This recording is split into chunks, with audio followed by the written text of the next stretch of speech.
Selamat malam Sugeng Dalu. Selamat malam Sugeng Dalu, Mak Cange Yulimbo. Sehat ge? Sehat alhamdulillah. Wilujeng sedayanipun.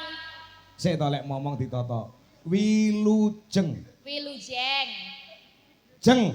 Jeng, Wilujeng. Selamet Wilujeng Rahayu. Niko sami Wilujeng Selamet Rahayu. Tegese ora kurang sawiji opo. Yo opo. Ya, ora kurang sawiji opo-opo. Ya, iso tekan kene. Bisa tekan kene piye? Keblasok ora saiki Mas? Ya ora no, saiki wis ana Google Map, jadi gampang. Nek zaman dulu kan GPS itu kan gunakan penduduk sekitar, nanti onda dak tanglet, nyun perso. Tapi kalau sekarang tinggal buka map gitu ya orang blasok. Itu tergantung juga sama amal dan perbuatan masing-masing. Nek misalnya rodo olo ya biasanya sok di blasok tekan jaratan ngono. Tekan kuburan. Diubeng-ubeng ke gitu kan. Tapi aku tadi langsung cucuk teko tekan guone wes sakit sowan panggenanipun engkang jembar. Menika kagunganipun Bapak Haji Wiono. Wis pinanggih karo Pak Haji Wiono saha buah Jalili. Wah, foto pisan dhewe langsung foto. Oh iya. Aku yo mbaten iki foto ro aku kok ora metu blas, biasane ning Biroloko sama Munyo aja 20.000 lho, Pak. Oh iya. Padake ning Bonbin. Lah ya masa aku remunyo isih menang munyo. Tengkak tapi seneng aku sudah ketemu sapa to sing paling kepengen aku iso tekan kene. Sapa sing paling pengen kowe tekan kene sapa? Uti. Ya, Uti Hajah Suti menika yang nyerat seserat-serat apa layang menika. Heeh, nyuwun pangapunten nggih Bu, pancen cangkeme omongane ngoten niku dadi. Rodok belepotan ngoten niku. Anu nggih setetek. Setitik. Wah, setetek-teteke sapa? Nggih, upami mboten mudeng mangke angkat tangan mawon. Lho, jelaske malih nggih. Ya. Ya sak iso-isone, Pak. Ya, gitu ya. pancen ya dudu asli wong Jawa ya, Sa. Iya. Wis iso Jawa ngono iki wis ora. Wah, seneng ya. Ya ora mung seneng Pak, aku urip barang mergo iki. Oh. Iya, iso sekolah, iso golek rejeki ya toh. Seko gunung, tekan kementerian, tekan universitas, ndi ono sing ora nanggap wayangnya. Wayang itu mempersatukan segala kalangan. Iya, aku seneng. Tadi aku ya sebagai koyo-koyo mung sinden zaman dulu sinden itu kan enggak ya dipandang sebelah mata aja. Tapi sekarang sinden itu wah sinden cantik, pinter, terus pinter joget, opo. Jadi saiki wong delok sinden tuh pengen foto gitu. Iya. Iya, itu yang luar biasa seneng sekarang sinden derajate soyo apik gitu. Terus dasare piyai kene kowe rene wis sing pira? Kula ready aku. Yang penting tekan nganggo Google Map, tekan gone gitu. Oh, iya. Iya, kalau di daerah sini berapa kali aku nggak tahu, tapi aku udah nyimpen nomor Pak Kades, jadi arep nanggap, awas nerasido. Oh, Pak Kades. Wes WA udah chat kok. Oh iya, Pak Kades kene kenal toh? Lah iya tadi niki saya minta nomornya, mungkin nek ajeng anu wayangan kula ajeng nanggap ngono tenan. Pak Kades siapa toh? Hah? Pak Kades siapa? Endas Deso. Sik omongmu ki lho. Kepala desa. Iya, Kepolo Deso. Heeh. Aja dindas-daske yo kepala desa kok ndas. Lah apa? Yo kepala desa toh. Basa Jawa Kepolo. Endas. Aku tuh tanya di itu warung itu. Kalau itu kan kalau ini bagian ini apa bubui tepong. Dodo. Kalau yang ini yang cucuknya apa? Endas. Berarti Kepolo itu endas, Pak. Itu kesimpulannya, endas. Ya kok Bapak Ibu nek badhe teng kantor desa golek endase desa nggih mengki. Wes ya ngono lah pokoknya. Derek mangayu bagio. Untuk temanten ke kali. Apa ora temantene? Mas Wemas karo Mbak Putri. Mas dan Mbak Putri, ya Mas Wemas. Ini kan apa? Udah 2 kali nih ya pernikahannya. Yang pertama kakaknya. Kakaknya. Ya, terus ini yang kakaknya awalnya Mbak Tatin ya. Ya, Ya sama Mas Joklitik Joklutuk. Sekarang bisa sowan di sini untuk adiknya Mas Femas. Ya moga-moga langgeng lah ya. Tadi yang dibilang Pak Kangko tadi yang penting dapat wahyunya jodoh. Jadi bisa satu setunggal salami-laminya, setunggal salawas-lawas-lawase. Selawase. Ya. Ya, ini sesuai sama doanya. Jadi aku mau menghaturkan lagu tadi ada pamundutan dari ada pamundutan ya kuwi Kadung Tresno. Gelang Alit, Kembang Rame. Ular Kambang ku nggon goro-goro ya Sa. Sing arep maturke sing endi njaluk dibawani kabeh iki. Kadung Tresno. Kadung Tresno. Ya, untuk kedua temanten yang mesra. Tadi yang nganu, Bu, aku tak bobok dilit ya, engko nek wis wayahe limbukan aku digugah meneh. Bobok apa ya? Sopo manten itu? Iya. Biasalah manten anyar. Salahe kowe landang rabi. Kan ngerti manten anyar iki kenikmatane piye, indahe piye. Lah yo aku sing arep rabi kok Pak Kangko yang ke susu ngopo to? Ora maksud iki lek pengen ngrasakne wong dadi manten ki yo ndang rabi yo. Ya aku ra ke susu. Ora ke susu. Iya, kalau yang penting tuh bukan ke susu rabinya. Kan kalau misalnya rabi tapi duduk jodohnya padha wae mengko pisah. Iya. Ya kan? Dadi om sing penting entuk jodoh dulu baru rabi. Dadi ki tresnone ki tenanan gitu loh. Oke, siap. Doanya Pak Kangko. Ya, heeh. Terus rabi ki lak ora dienggo sedina rong dina dienggo selawasi ya saya. Kok dienggo? Maksud iki untuk dipakai untuk selamanya gitu loh. Iya. Iya betul. Ya, ini pakai bawah ya. Ya. Kadung Tresno. Rino wengi dadi ati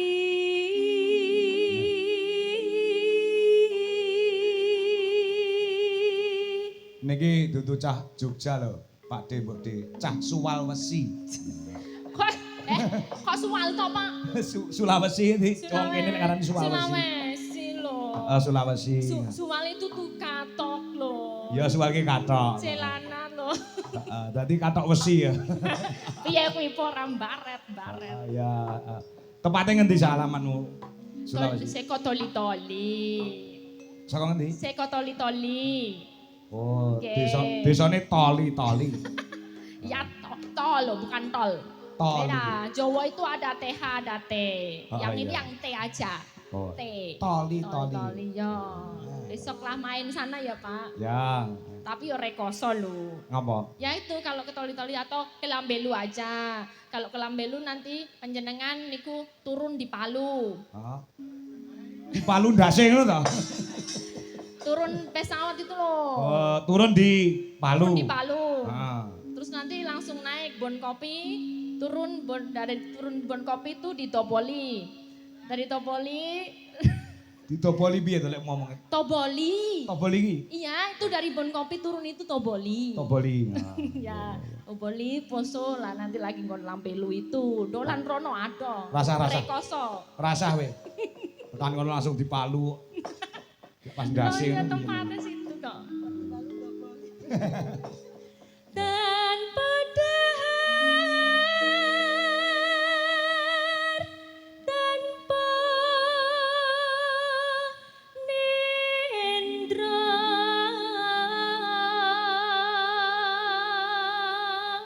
Sik kowe morong dungane manten lho. Dungane mantene ayo.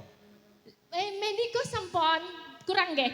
Kurang dawa no. Oh nggih. Mugi-mugi Mas manten, Mbak manten kula dongakaken menika saged langgeng anggenipun bebrayan menika skadio mituno. Milan mituno. Lan mugi-mugi saged dados jodoh salami-laminya mboten namung dumugi kaken-kaken nenen-nenen tapi salawase sampai akhir hayat. Kosek lek mumune iki pasno. Nggih. Aja nganti mung temeka kaken-kaken ninen. Ora nenen-nenen. Beda artine. Weh, iki medeni nek ngomong. Itu konsepnya tuh biye. Kakek itu kakek kaken. Kakek, kaken. Nenek, nenen, kakek nenek, kaken nenen. Wis karepmu sa. Ngelu malah aku omongan karo kowe. Ya. Ora jelas. Sing bener apa, Pak? Oh nenen. Lah yo bener kok. Nek miturut kata-katane bener, kakek kuwi kaken, nenek kuwi nenen. Bener. Nenen. Pintere wong Jawa iki gen ora ketok saru diganti kaken ninen. Oh gitu. Ya, pintere wong Jawa iki ngono kuwi. Oh, kok enggak ninin gitu? Ya. Ninen. Ninen, ben ora ketok le saru ngono. Oh iya. Huruf Jawa utawa tembung Jawa ki encok kala mangsa ngono kuwi sa. Kacek artine apa suarane kacek sithik. Kuwi artine wis beda. Oh iya. Contoh ya. Iya. Watu karo watuk kuwi beda. Nek watu genah, nek watuk ki penyakit, ya ta? Batuk ya. Heeh, watu karo watuk, ya ta? Iya. Jeru karo jeruk kuwi lek beda. Jeru itu Dalam. dalam. Heeh, jeruk karo jeruk beda. Jeruk buah. Heeh, turu karo turon kuwi meh padha. Kok beda? Beda. Kok analoginya enggak sama yang atasnya? Enggak sama. Kalau disamakan jadi itu tadi seperti kaken-kaken nenen-nenen tadi. Oh gitu, dipelesetkan. Diplesetkan supaya tidak saru. Oke. Ya, terus? Gayung yun marang selirane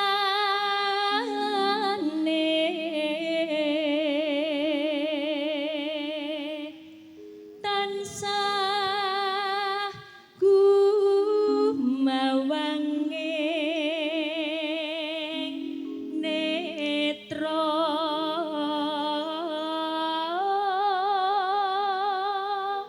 jero ati kadung tresno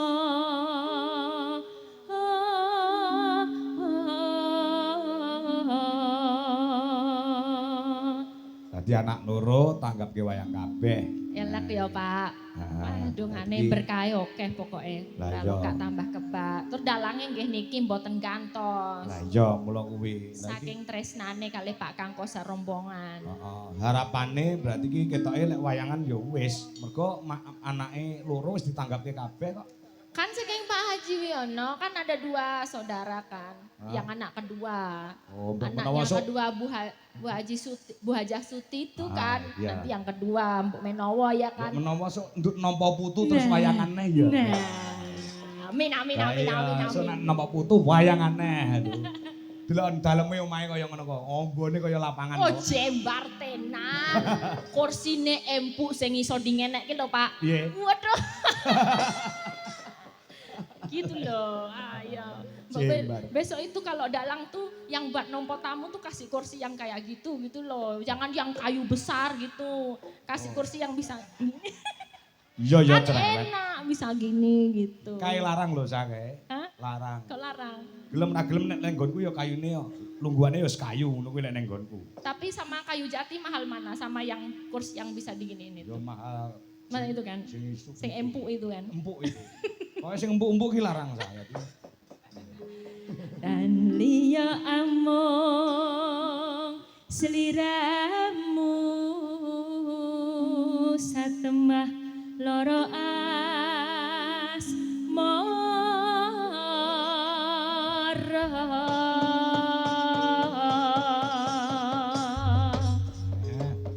Entuk tombok temenanan ya. Sore mau lek suwepi ora nek piyayi bareng limbukan wayangan wis penontonnya wis pirang-pirang. melumpuk ya Pak. Wes, terima kasih. Wayangan tuh semangatnya ya karena ditonton orang banyak. Walaupun sekarang udah zaman streaming tapi ya tetap peran penonton di tempat itu penting sekali. Luar biasa. Beda banget. Ndek wingi aku neng alun-alun Jombang, Sa. Ya. Itu penontonnya di blokade panggungnya dhuwur. Dadi penontonnya waduh. Dadi kaya rekoso sewengi kaya ijen gitu. Susah. Nek bisa menyatu kaya ngene kan iso ana interaktif. Lihat. Opone penonton mepet panggung ikut naik itu enak ya. Oh, waduh banget tak sawang kok walah. Iki Batinku penonton wis diundang. ora masalah, sing penting untuk duit aku. Ya. Maka dilajengaken ngadung Ya. Trisno. Nah, yuk. Lamat wis keton tejane yen mbok merengkatan mencereng aduh wirang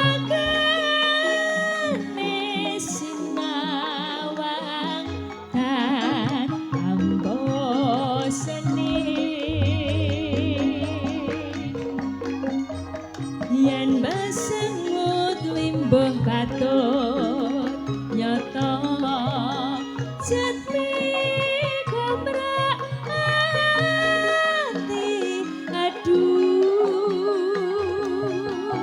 lestari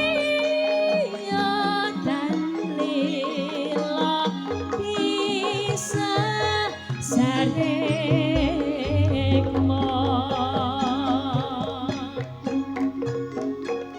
nadian bebasane kalingan kodong sak lambar kemas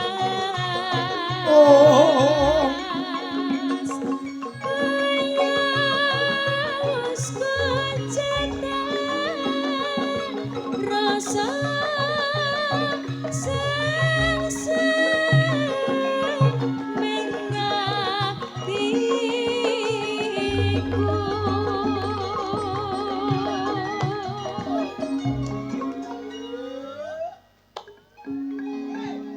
Sa.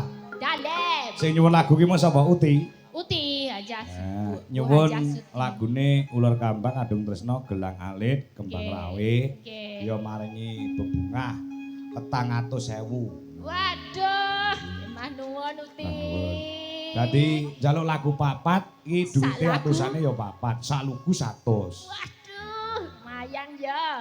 Ning 100 sih nek sak lagu mongko sing main ke sak lagu ki ora mung penyanyi tok lho. Yogo cacahe kira-kira sewida. Yogo berapa Pak orangnya? Yogo 30 orang. 30 berarti di poro 30 engko mung entuk piro? 2.000. Wis ora apa-apa. Ora apa-apa ya. Ora apa-apa iki diklumpukne nggo kabeh. Tuku kecap iso nggo sesasi. Oh iya. Ya. Bacaane wimbuh katon. Bablasnya Kembang Rawe Mas dangdute. Ya. Sambil main.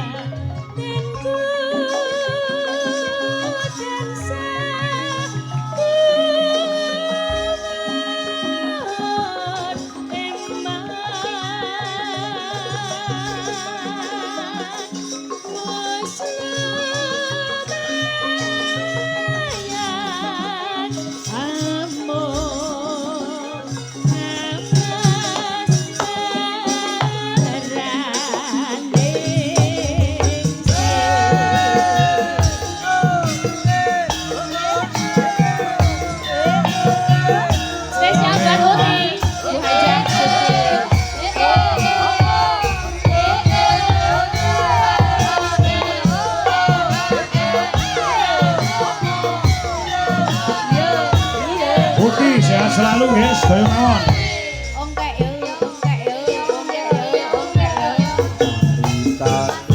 Ceritane wong seneng nunggal sepale. Wiwitane nunggu jejer saben dinane. Saya suwe saben jejer nyekel tangan.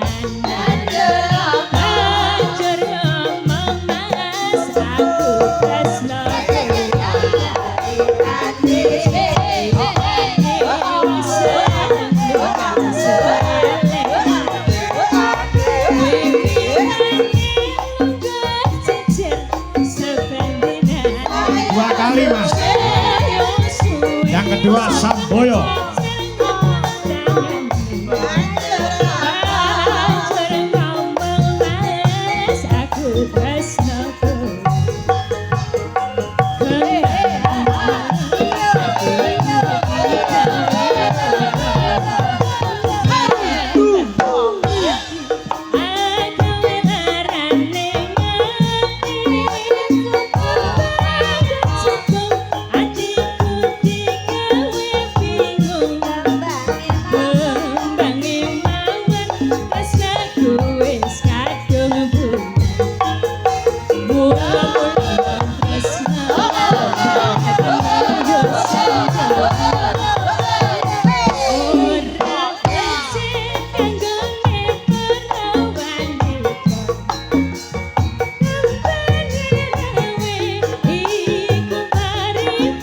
Amboyo Sapiti Putra tinimbang rame luweh becik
Wong Elisa kok ditembangi Samboyonan ya bingung. Lah iya, ning Jogja ra ono.